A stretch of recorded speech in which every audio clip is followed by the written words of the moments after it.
ॐ नमो भगवते वासुदेवाय। अष्टमस्कन्धः अथ चतुर्दशोऽध्यायः।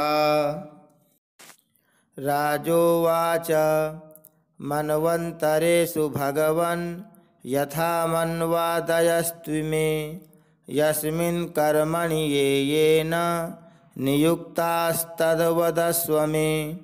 ऋषिरुवाच मनवो मनुपुत्राश्च मुनयश्च महीपते इन्द्राः सुरगणाश्चैव सर्वे पुरुषशासनाः।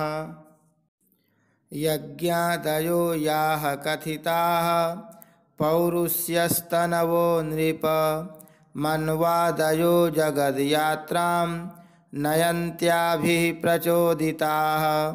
चतुर्युगान्ते कालेन ग्रस्तान् श्रुतिगणान्यथा तपसा ऋषयो पश्यन् यतो धर्मः सनातनः।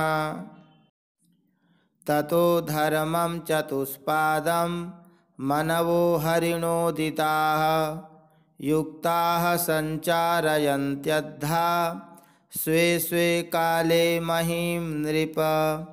पालयन्ति प्रजापाला यावदन्तं विभागसः यज्ञभागभुजो देवा ये च तत्रान्विताश्च तैः। इन्द्रो भगवता दत्तां त्रैलोक्यश्रियमूर्जितां भुञ्जानः पाति लोकांस्त्रीन् कामं लोके प्रवर्षति।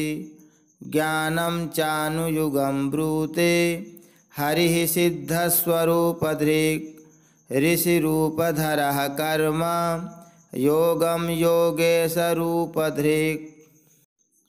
सर्गं प्रजेशरूपेण दस्योन्हन्यात् स्वराट् वपुः कालरूपेण सर्वेषामभावाय पृथग्गुणः।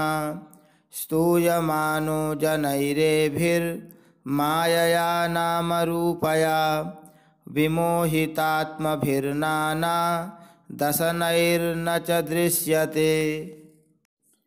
एतत् कल्पविकल्पस्य प्रमाणं परिकीर्तितं यत्र मन्वन्तराण्याहुश्चतुर्दश पुराविदः। ओम जय जय श्रीमद्भागवते महापुराणे पारमहंस्यां संहितायामष्टमस्कन्धे चतुर्दशोऽध्यायः। श्रीकृष्णार्पणमस्तु।